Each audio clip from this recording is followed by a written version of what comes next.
नमस्कार दोस्तों, easy math में आपका स्वागत है। मैं सुमित कुमार आपके लिए लेकर आया हूं 12th मैथमेटिक्स का कंप्लीट बैच, जिसके अंतर्गत 12th मैथमेटिक्स के कंप्लीट सिलेबस के साथ साथ विभिन्न कॉम्पिटिटिव एग्ज़ाम्स में आए हुए क्वेश्चन कराए जाएंगे और कॉम्पिटिटिव एग्ज़ाम के लिए आपकी एक अप्रोच तैयार की जाएगी।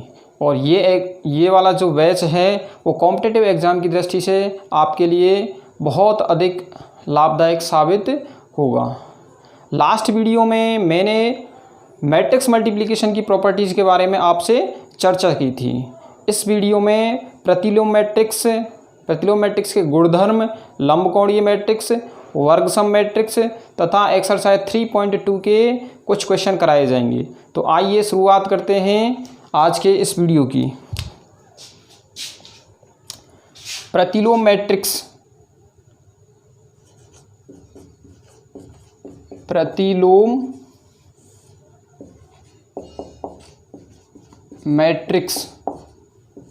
या फिर इसको बोलते हैं प्रतिलोम मैट्रिक्स, या फिर इसको बोल सकते हैं अपन इन्वर्स मैट्रिक्स। इन्वर्स मैट्रिक्स बोल सकते हैं। गुणन के लिए प्रतिलोम की बात हो रही है। यहाँ पर किसकी बात हो रही है? गुणन के लिए प्रतिलोम। गुणन के लिए, ठीक है। परिभाषा में देखिए, यदि एक n क्रॉस n क्रम की मैट्रिक्स A के लिए, यदि एक n क्रॉस n क्रम की मैट्रिक्स A के लिए उसी क्रम की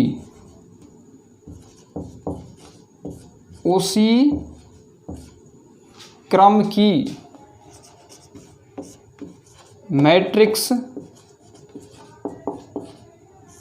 B, उसी क्रम की मैट्रिक्स B इस प्रकार से विद्यमान हो, इस प्रकार से विद्यमान हो कि AB equal to BA equal to I। AB equal to BA equal to I मतलब A का B से मैट्रिक्स मल्टीप्लिकेशन करने पर क्या प्राप्त होना चाहिए? इकाई मैट्रिक्स प्राप्त होना चाहिए। या फिर दूसरे शब्दों में हम ऐसे कह सकते हैं, B का A से मैट्रिक्स मल्टीप्लिकेशन करने पर क्या प्राप्त होना चाहिए? I प्राप्त होना चाहिए। मतलब दोनों प्रकार के गुणन करने पर हमें क्या मिलना चाहिए? इकाई मैट्रिक्स मिलनी चाहिए। क्या मिलना चाहिए? यहाँ पर I क्या है? इकाई मैट्रिक्स है।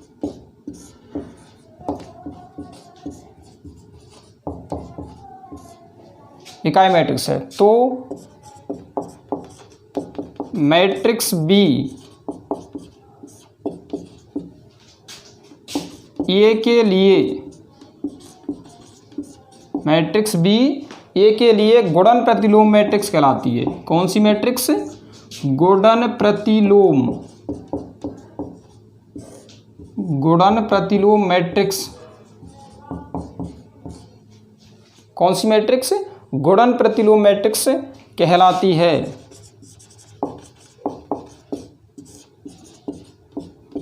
इसे हम B equal to A inverse मतलब A की प्रतिलोम मैट्रिक्स। इसे हम B equal to A inverse के द्वारा व्यक्त करते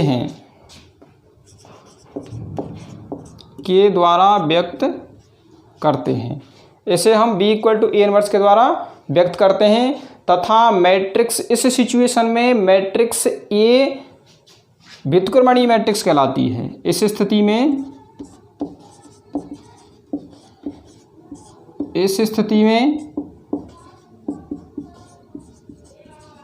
मैट्रिक्स A व्युत्क्रमणीय व्युत्क्रमणीय मतलब नॉन सिंगुलर, इंग्लिश में बोलेंगे इसको नॉन सिंगुलर मैट्रिक्स कहलाती है।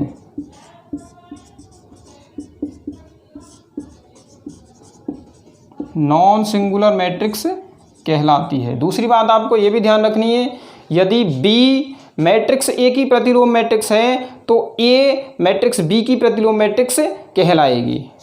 ठीक है ना, एग्जाम्पल के द्वारा इसे हम समझ सकते हैं। जैसे देखो, सपोज करो हमने ये एग्जाम्पल ले लिया, A equal to 2 2 1 3। A equal to एक मैट्रिक्स ले ली 2 2 1 3 और बी इक्वल टू एक मैट्रिक्स ले ली 2 2 -3 और -1।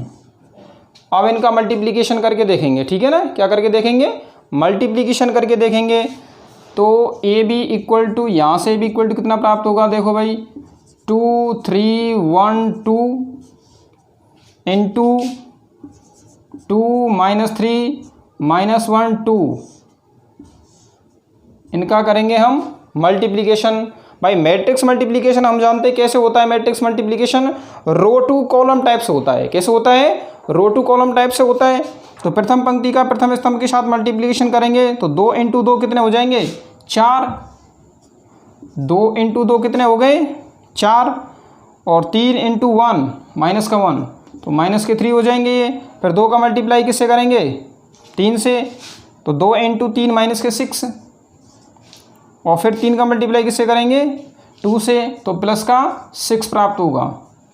ऐसे ही R2 का मल्टीप्लिकेशन C1 डैश के साथ करेंगे तो 2, फिर 2 का मल्टीप्लिकेशन -1 से करेंगे तो -2। ठीक है, फिर R2 डैश का किसके साथ करेंगे? C2 डैश के साथ। तो 1 का मल्टीप्लिकेशन -3 से -3 और 2 का मल्टीप्लिकेशन 2 से प्लस का 4। तो ये मिल जाएगी आपके लिए 1 0 0 1। कैसी मैट्रिक्स है भाई? ये इकाई मैट्रिक्स है। इसी प्रकार यदि हम BA निकालें हैं तो वो भी क्या प्राप्त होगी? हमें इकाई मैट्रिक्स प्राप्त होगी। तो इसका मतलब क्या हुआ? मैट्रिक्स A और मैट्रिक्स B गुणन के लिए प्रतिलोमी मैट्रिक्स हैं। कैसी मैट्रिक्स हैं? प्रतिलोमी मैट्रिक्स हैं। इम्प्लाइज दैट ऐसे लिख सकते हैं, A तथा B गुणन प्रतिलोमी हैं।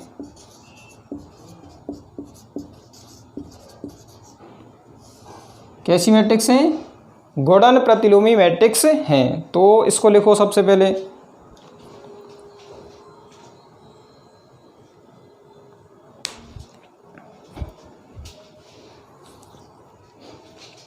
जल्दी करो भाई।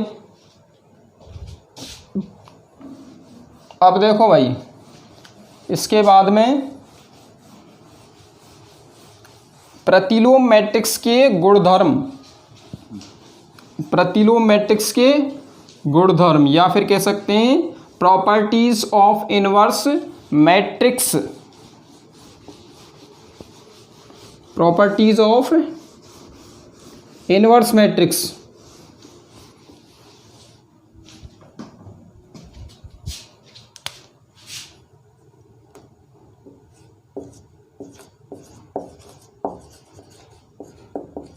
प्रॉपर्टीज ऑफ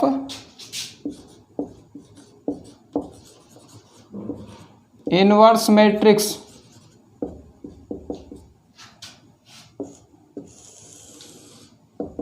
प्रतिलोम मैट्रिक्स के क्या है? गुणधर्म। तो इसमें पहला है A इनवर्स का इनवर्स होने मैट्रिक्स A प्राप्त होता है। ठीक है ना। सेकंड गुणधर्म है A की ट्रांसपोज का इनवर्स बराबर A इनवर्स का ट्रांसपोज। A की ट्रांसपोज मैट्रिक्स AT ले ली। ठीक है ना, और इसका इनवर्स क्या होगा? A इनवर्स का ट्रांसपोज। ये दोनों क्या होते हैं? बराबर होते हैं। तीसरी प्रॉपर्टी है इसकी, A की घात n का इनवर्स बराबर होता है ए इनवर्स की घात n, ए इनवर्स की घात n। चौथी प्रॉपर्टी है कि यदि हमने a इक्वल टू ले लिया डायगोनल मैट्रिक्स ले ली, एक विकर्ण matrix A1 A2 A3 dot dot dot AN, ये क्या ले लिया हमने, डायगोनल मैट्रिक्स ले ली, ठीक है ना। तो इसका यदि हम इन्वर्स ज्ञात करें तो डायरेक्ट अपन ऐसे लिख सकते हैं diagonal A1 inverse A2 inverse A3 inverse dot dot dot AN का इन्वर्स। अब आप ऐसे सोच रहे हैं भाई कि A1 inverse A2 inverse A3 inverse AN inverse ये क्या है, तो ये कुछ नहीं है, ये A1 इन्वर्स का मतलब है 1/A। क्या है इसका मतलब 1/A। A2 इन्वर्स का मतलब क्या है 1/A2। A3 इन्वर्स का मतलब क्या है 1/A3 और AN इन्वर्स का मतलब क्या है 1/AN, ठीक है। अब इसमें देखो भाई पांचवी प्रॉपर्टी है एडजॉइंट ऑफ ए का इन्वर्स बराबर होता है, एडजॉइंट ऑफ ए का इन्वर्स बराबर होता है adjoint of A inverse, adjoint of A inverse. अब आप ऐसे सोच रहे हैं भाई एडजॉइंट क्या आ गया, एडजॉइंट होता है सहखंडज, क्या होता है सहखंडज, जिसकी चर्चा हम जब सारणिक आपको पढ़ाएंगे तब करेंगे, ठीक है ना। तो उस टाइम सारणिक के समय में इस प्रॉपर्टी को प्रूफ करा दूंगा, क्योंकि अभी आपकी समझ में नहीं आएगा, जब तक आप सारणिक नहीं पढ़ेंगे तब तक एडजॉइंट आपकी समझ में नहीं आएगा। एडजॉइंट से पहले आपको कोफैक्टर्स भी पढ़ाने पड़ेंगे कि कोफैक्टर्स से क्या होता है, ठीक है। तो इन प्रॉपर्टीज़ को एक बार लिखें, इजी सी प्रॉपर्टी है।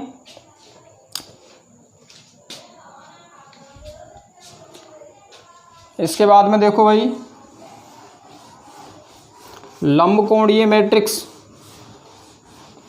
लंबकोणीय मैट्रिक्स क्या होती है। कभी कभी क्या है देखो, जैसे लंबकोणीय मैट्रिक्स है या वर्गसम मैट्रिक्स है, इनको क्या एग्जाम में पूछ लिया जाता है, कभी कभी जो कॉम्पिटिटिव एग्जाम है इनको पूछ लिया जाता है। एक लाइन की परिभाषा होती है और हम जानते नहीं इनको, क्योंकि हमें पढ़ाया नहीं जाता छोटी क्लासों में, 11th 12th में हमें इनको बताया नहीं जाता, इसलिए अपन जानते नहीं है, जबकि छोटी छोटी सी डेफिनेशन है इनकी। लंबकोणीय मैट्रिक्स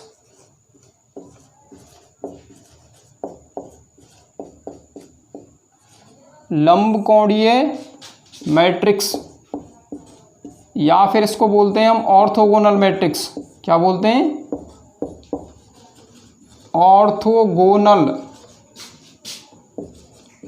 मैट्रिक्स, लंबकोणीय मैट्रिक्स या फिर इसको बोलेंगे हम ऑर्थोगोनल मैट्रिक्स, ठीक है।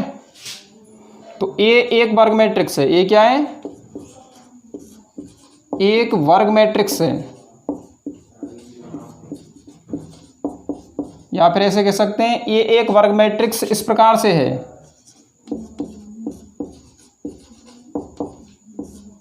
इस प्रकार से है कि A इंटू AT बराबर I बराबर AT इंटू A।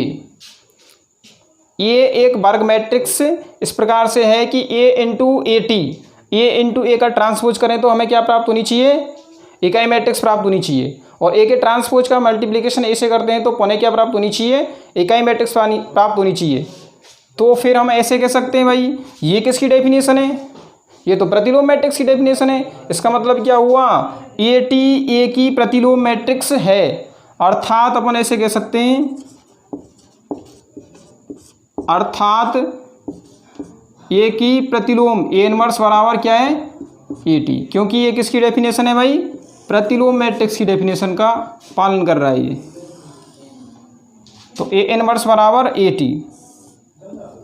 तो एक मैट्रिक्स A लंबकोणीय मैट्रिक्स कहलाती है यदि A इनवर्स बराबर क्या हो AT। तो सीधे सीधे आपको लंबकोणीय मैट्रिक्स के लिए ये वाली प्रॉपर्टी ध्यान रखनी है कि मैट्रिक्स A लंबकोणीय मैट्रिक्स कहलाएगी यदि A इनवर्स बराबर क्या हो AT हो। फिर है वर्गसम मैट्रिक्स, वर्गसम मैट्रिक्स, वर्गसम मैट्रिक्स, वर्गसम मैट्रिक्स की डेफिनेशन पिछली बार पूछी गई थी, एक एग्जाम में ये वाली डेफिनेशन पूछी गई थी कि निम्न में से वर्गसम मैट्रिक्स है, उसमें ऑप्शन दे दिए ए बी सी डी। तो जो वर्गसम मैट्रिक्स की डेफिनेशन को जानते हो आसानी से इसको कर सकते हैं। तो वर्गसम मैट्रिक्स की डेफिनेशन, एक वर्ग मैट्रिक्स ए, एक वर्ग मैट्रिक्स, एक वर्ग मैट्रिक्स ए वर्गसम मैट्रिक्स कहलाती है,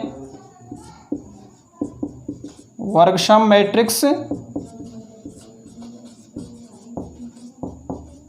कहलाती है यदि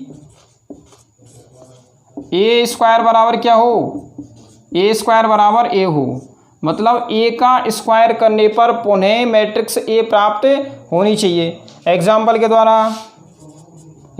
द्वारा हम इसको देख सकते हैं कि ए बराबर सपोज करो हमने ले लिया 1/2 1/2 1/2 1/2, ये मैट्रिक्स ले लिया हमने, ठीक है ना। ए बराबर क्या ले ली, 1/2 1/2 1/2 1/2, एक मैट्रिक्स ले ली। तो इसके लिए हम ए स्क्वायर देखते हैं, क्या देखते हैं, ए स्क्वायर। तो ए स्क्वायर का मान कैसे निकालेंगे भाई, ए इंटू ए से, ए स्क्वायर का मान कैसे निकालते हैं, ए इंटू ए से निकालते हैं। तो यहाँ से ए स्क्वायर बराबर मिल जाएगा आपको 1/2, ठीक है ना, इंटू 1/2 और 1/2।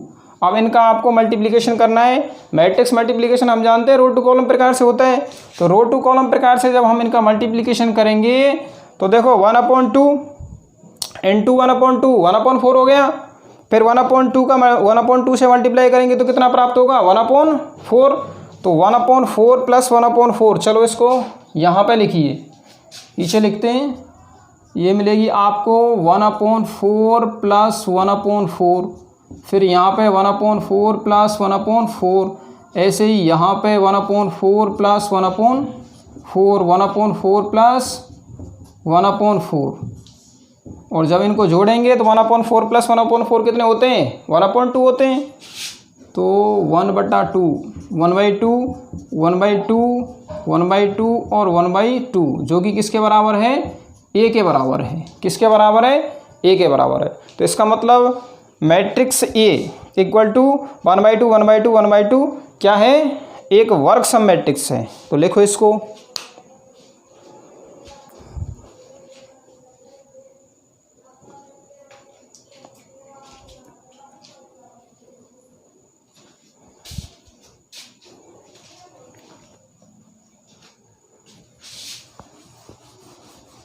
तो लंबकोणीय मैट्रिक्स और वर्गसम मैट्रिक्स दोनों हो गई।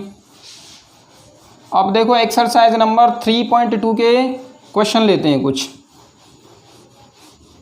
एक्सरसाइज नंबर 3.2 के कुछ क्वेश्चन सॉल्व कराते हैं आपके लिए।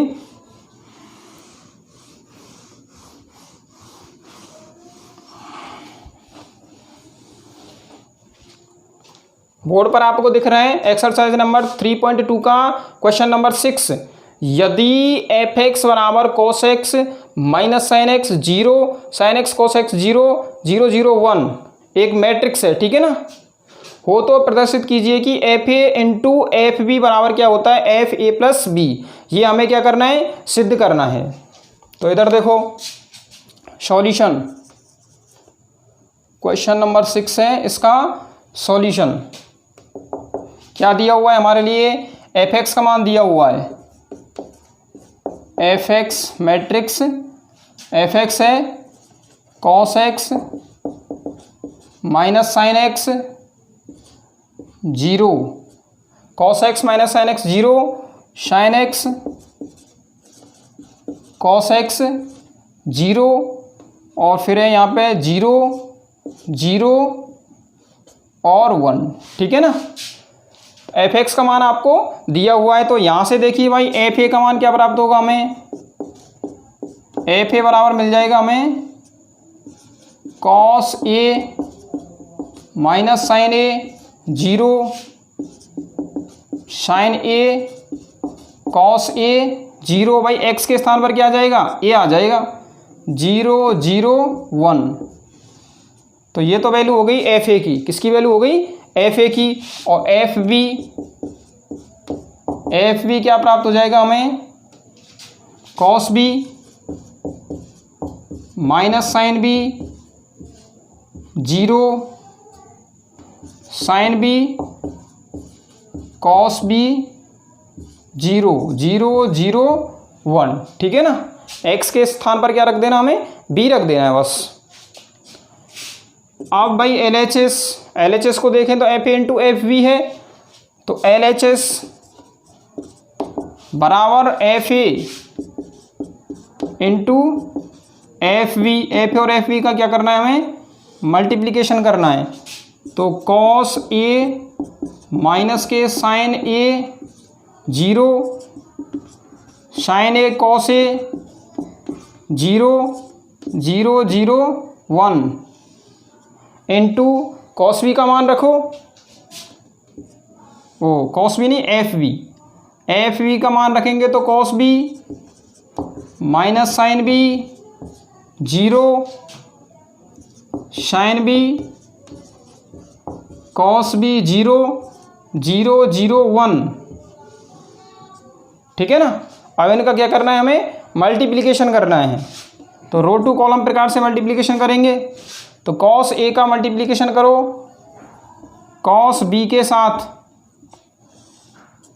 Cos A cos B, cos A cos B, इसका मल्टीप्लिकेशन इसके साथ कर दिया, फिर इसका मल्टीप्लिकेशन इसके साथ करेंगे तो माइनस के साइन ए साइन बी आएंगे, माइनस के साइन ए साइन बी। फिर 0 का मल्टीप्लिकेशन किसके साथ करेंगे, इस 0 के साथ करेंगे तो 0 आएगा, उसको लिखने की ज़रूरत नहीं है। R1 का C1 डैश के साथ हो गया, अब R1 का C2 डैश के साथ करेंगे तो cos A minus sine B, cos A into minus sine B है तो minus cos A sine B. और फिर माइनस साइन ए का मल्टीप्लिकेशन किसके साथ करेंगे, कॉस बी के साथ करेंगे तो माइनस साइन ए कॉस बी। ठीक है, और फिर 0 का मल्टीप्लिकेशन किसके साथ करेंगे, इस 0 के साथ करेंगे तो क्या आएगा, 0 आएगा, उसको लिखने की ज़रूरत नहीं है। ठीक है, फिर हम इस R1 का मल्टीप्लिकेशन C1 डैश के साथ करेंगे, वो C3 डैश के साथ करेंगे तो देखो कॉस ए 0 से 0 हो जाएगा, फिर साइन ए 0 हो जाएगा, और फिर 0 का मल्टीप्लिकेशन 1 से करेंगे तो कितना मिलेगा, हमें 0 मिलेगा। तो यहाँ पे ये 0 मैंने ये लिख दिया। ठीक है, फिर R2 की बारी है, R2 का मल्टीप्लिकेशन C1 डैश के साथ करेंगे तो साइन ए कॉस बी, अब मैं डायरेक्ट लिख रहा हूँ sign A cos B, cos A sine B plus cos A sine B.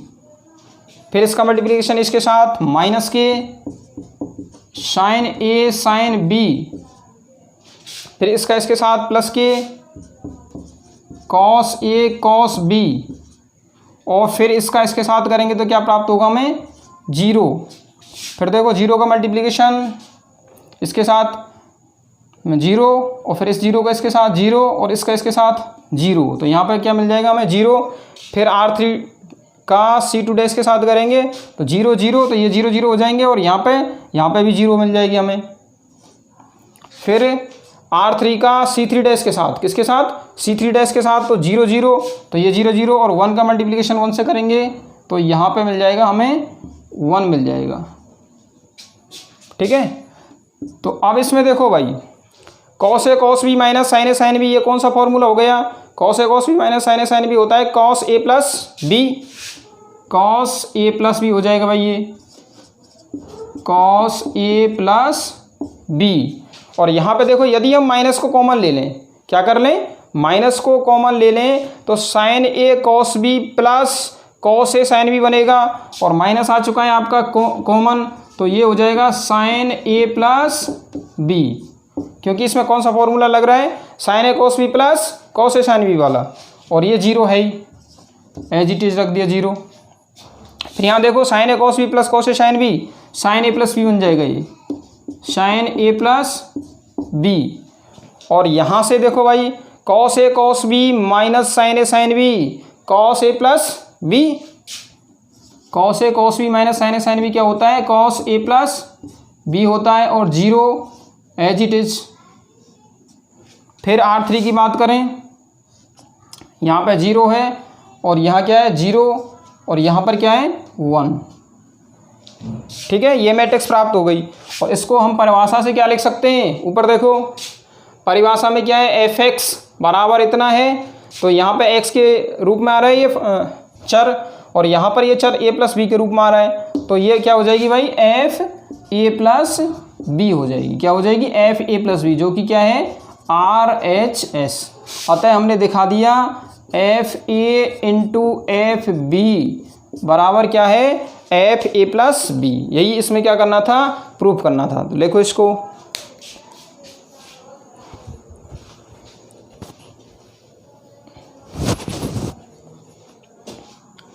अब देखो भाई नेक्स्ट क्वेश्चन,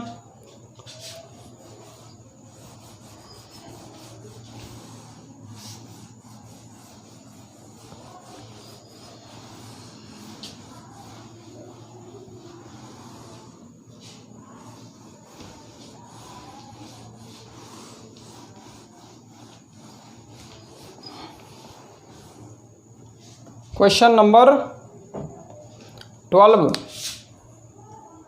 एक्सरसाइज का क्वेश्चन नंबर 12 है, यदि ए बराबर इतना हो तथा आई क्या हो, एक इकाई मैट्रिक्स हो, तो हमें सिद्ध करना है I plus A equal to कितना होता है, I minus A into cos x minus sine x और कॉस एक्स। ये हमें क्या करना है, सिद्ध करना है। ठीक है ना, तो इसमें माना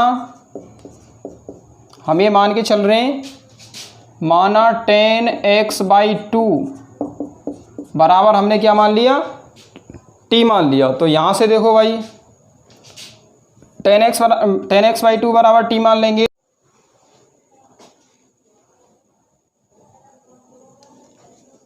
अब देखो भाई क्वेश्चन नंबर 12, यदि a बराबर 0 माइनस 10x/2 0 तथा i एक इकाई मैट्रिक्स हो, तो हमें सिद्ध करना है आई प्लस ए बराबर कितना है, I minus A into matrix cos x minus sine x और कॉस एक्स। तो इसमें हम ये मान के चलते हैं कि 10x/2 बराबर क्या है, टी मान लिया। तो 10x/2 बराबर टी मान लिया, तो यहाँ से ए का मान कितना आ जाएगा, फिर देखो भाई 0 माइनस टी और टी 0, ये आ जाएगा ए का मान। अब LHS कितना है, आई प्लस ए, तो आई प्लस ए बराबर मान रखो, आई क्या है, इकाई मैट्रिक्स 1 0 0 1, और ए प्लस ए क्या है 0 माइनस टी और टी 0, दोनों को जोड़ करना है। मैट्रिक्स योग के बारे में हम आपको पहले ही बता चुके हैं, मैट्रिक्स योग में संगत अवयव जोड़ते हैं। तो 1 प्लस 0 1 हो गया, और 0 प्लस माइनस टी हो जाएगा 0 प्लस टी और 1 प्लस 0 1, ये हो गई आपकी LHS। अब देखो भाई हम जानते हैं cos x का tan x के रूप में फॉर्मूला, हाफ एंगल के रूप में, किसके रूप में, हाफ एंगल के रूप में। cos x का tan x के हाफ एंगल के रूप में फॉर्मूला क्या होता है, 1 माइनस के tan स्क्वायर x बटा 2 बटा 1 प्लस tan स्क्वायर x बटा 2, और यहाँ tan x/2 का मान रख दें, तो 1 माइनस के t स्क्वायर बटा हो जाएगा ये 1 प्लस t स्क्वायर। ऐसे ही हम sin x का मान प्राप्त करेंगे। तो sin x का tan की टर्म्स में, tan के हाफ एंगल के रूप में मान क्या होता है, 2 tan x बटा 2 बटा 1 प्लस tan स्क्वायर x बटा 2। ये जो दोनों फॉर्मूले हैं वो किस में दिए हुए हैं, 11th की ट्रिग्नोमेट्री में दिए हुए हैं। भाई 11th की बुक में हम इनको पहले ही पढ़ चुके हैं ना, तो याद होने चाहिए। वहाँ पे आपको cos 2x के रूप में बताया गया था, किसके रूप में बताया गया था कि cos 2x बराबर होता है 1 माइनस के tan स्क्वायर x बटा 1 प्लस tan स्क्वायर x, और sin 2x टेन की फॉर्म में क्या होता है, 2 tan x बटा 1 प्लस टेन स्क्वायर x होता है, ठीक है ना। ये आपको पहले ही बता चुके हैं, 12th क्लास में पढ़ा दिया है। तो 2t बटा 1 प्लस टी स्क्वायर, ठीक है, यहाँ तक कोई दिक्कत नहीं। अब देखो भाई RHS क्या है, I minus A into cos x minus के साइन एक्स और साइन एक्स कॉस एक्स, ठीक है, बराबर हो जाएगा ये 1 0 0 1। ए का मान रखो, ए का मान कितना आया है यहाँ से 0 माइनस टी और t 0, ठीक है। पहले इन दोनों मैट्रिक्सों को घटा लेते हैं, फिर इसका मल्टीप्लिकेशन इसके साथ कर देंगे। तो इसको एज इट इज लिख दो, कॉस एक्स माइनस के साइन एक्स और कॉस एक्स, ठीक है, यहाँ तक कोई दिक्कत नहीं है। अब देखो भाई ये व्यवकलन है, तो 1 में से 0 जाएगा, 1 0 माइनस माइनस ये प्लस का t, 0 माइनस तो माइनस का t और 1 माइनस 0 1, ये इतना आ जाएगा। और इनका मान हम t की फॉर्म में रख देते हैं, cos x और sin x इनका मान किसकी फॉर्म में रख देते हैं, t की फॉर्म में रख देते हैं। तो cos x बराबर क्या होता है 1 माइनस के टी स्क्वायर, देखो यहाँ से cos x बराबर कितना आया 1 माइनस के टी स्क्वायर बटा 1 प्लस टी स्क्वायर, और sin x बराबर माइनस 2t बटा 1 प्लस टी स्क्वायर, 2t बटा 1 प्लस टी स्क्वायर। ऐसे ही sin x का यहाँ पे मान रखो, तो 2t बटा 1 प्लस टी स्क्वायर, और cos x का मान रखेंगे तो 1 माइनस के टी स्क्वायर बटा 1 प्लस टी स्क्वायर, ठीक है। अब इनका मल्टीप्लिकेशन करना है हमें, तो मल्टीप्लिकेशन करो। Matrix multiplication row to column प्रकार से होता है, तो 1 का मल्टीप्लिकेशन इसमें करेंगे सबसे पहले, तो कितना आएगा 1 माइनस के टी स्क्वायर बटा 1 प्लस टी स्क्वायर आएगा, फिर टी का मल्टीप्लाई इसमें करेंगे। तो इधर देखो ये आ गया 1 माइनस के टी स्क्वायर बटा 1 प्लस टी स्क्वायर, और फिर टी का मल्टीप्लिकेशन इसमें करेंगे, तो ये कितना हो जाएगा 2t स्क्वायर, भाई टी का मल्टीप्लिकेशन करेंगे 2t स्क्वायर बटा 1 प्लस टी स्क्वायर। तो दोनों में 1 प्लस टी स्क्वायर आ रहा है नीचे, वो तो ले लिया हमने कॉमन, नीचे 1 प्लस टी स्क्वायर ले लिया कॉमन, ऊपर आ रहा है 1 माइनस के टी स्क्वायर, और टी का इससे मल्टीप्लाई करते हैं तो 2t स्क्वायर प्लस के 2t स्क्वायर। फिर R1 का मल्टीप्लिकेशन C2 डैश के साथ करेंगे, तो देखो 1 का मल्टीप्लिकेशन इसके साथ करेंगे तो ये ऐसे कैसे आ जाएगी ये संख्या, ठीक है। फिर टी का मल्टीप्लिकेशन इसके साथ करेंगे तो t into 1 minus T square बटा 1 प्लस टी स्क्वायर, यानी दोनों में 1 प्लस टी स्क्वायर आ रहा है, तो उसको नीचे कॉमन ले लेते हैं, तो नीचे ले लिया 1 प्लस टी स्क्वायर कॉमन। और ऊपर की बात करें तो माइनस के 2t प्लस टी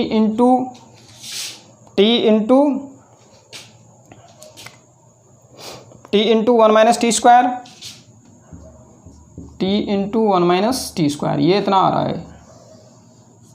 अब नीचे देखते हैं भाई, R2 का मल्टीप्लिकेशन C1 डैश के साथ करेंगे तो माइनस टी का मल्टीप्लिकेशन करना पड़ेगा पहले, तो minus T into 1 minus T square, minus T into 1 minus T square बटा में क्या आएगा 1 प्लस के टी स्क्वायर आएगा। फिर 1 का मल्टीप्लाई करेंगे तो प्लस 2t बटा 1 प्लस टी स्क्वायर, तो इसमें भी 1 प्लस टी स्क्वायर आ रहा है, तो दोनों में नीचे कॉमन ले लिया 1 प्लस टी स्क्वायर, तो ऊपर कितना आ जाएगा ये प्लस में 2t आ जाएगा, प्लस में 2t आ गया। फिर देखो भाई R2 का मल्टीप्लिकेशन C2 डैश के साथ करेंगे तो माइनस के t और माइनस माइनस प्लस हो जाएंगे, तो प्लस के 2t स्क्वायर और नीचे 1 प्लस टी स्क्वायर है। फिर 1 का मल्टीप्लिकेशन इसमें करेंगे तो 1 माइनस टी स्क्वायर आएगा, तो प्लस के 2t स्क्वायर प्लस के 2t स्क्वायर, ठीक है ना, plus 1 minus T square plus 1 minus T square, और बटा में 1 प्लस टी स्क्वायर। यहाँ तक किसी को कोई प्रॉब्लम नहीं है, ठीक है। अब देखो यहाँ से आगे देखो 2t² में से एक t² खत्म, तो एक t² बचेगा, तो ये 1 + t² हो गया, और 1 + t² बटा 1 + t² करेंगे तो कितना आएगा 1, कितना आएगा भाई 1 आएगा। इसको देखो मैं यहाँ लिख रहा हूँ, यहाँ ऊपर लिख रहा हूँ मैं, ठीक है। तो इम्प्लाइज दैट यहाँ तो कितना आ गया 1 आ गया, और यहाँ बात करें इधर देखो t का मल्टीप्लिकेशन अंदर करेंगे t आएगा, ये माइनस के 2t हैं तो माइनस के t बचेंगे, माइनस के t बच गए, और यहाँ पर माइनस के t³ आ जाएंगे। अब माइनस के t और प्लस के t³, माइनस के t, एक मिनट रुको, माइनस के 2t हैं और प्लस के t, तो माइनस के t बच जाएंगे, ठीक है साहब। और हाँ माइनस के t³ कितने, माइनस के t³, तो यहाँ से देखो यदि माइनस t कॉमन ले लें तो अंदर क्या आएगा 1 + t² आएगा, और ये 1 + t² नीचे वाले 1 + t² से ख़त्म हो जाएगा, तो बचेगा क्या अंततः माइनस का t बचेगा, माइनस का t बच गया। फिर देखो यहाँ देखो माइनस के t और प्लस के 2t, तो प्लस के 2t में से माइनस के t गए तो एक t बचेगा, और माइनस t का इसमें मल्टीप्लाई करेंगे तो कितना हो जाएगा ये t³, तो ये स्थिति ऐसी बन रही है। ये तो हो गया t³, और यहाँ से कितना बच रहा था t बच रहा था प्लस का t, तो इसमें से भी t कॉमन ले लेंगे तो ये 1 + t², और 1 + t² से 1 + t² खत्म हो जाएगा, तो कितना आ जाएगा यहाँ t आ जाएगा। फिर इधर देखो 2t² में से एक t² गए तो t² बचेंगे, और एक 1 यहाँ पे है तो 1 + t² बटा 1 + t² कितना हो जाएगा 1 हो जाएगा, ठीक है ना। तो ये इतना आएगा, और ये देखो LHS के बराबर है, किसके बराबर है LHS के बराबर है, बराबर LHS, तो यही आपका प्रूफ हो गया। तो लिखो भाई, धैर्य रखना है, क्वेश्चन में ज़्यादा बड़ा नहीं है। और ये नेक्स्ट जो 2 क्वेश्चन हमारे यहाँ, नेक्स्ट ये जो लास्ट क्वेश्चन बचा है ना 15वां क्वेश्चन, इसको क्या है हम अगले वीडियो में कराएंगे, ठीक है ना।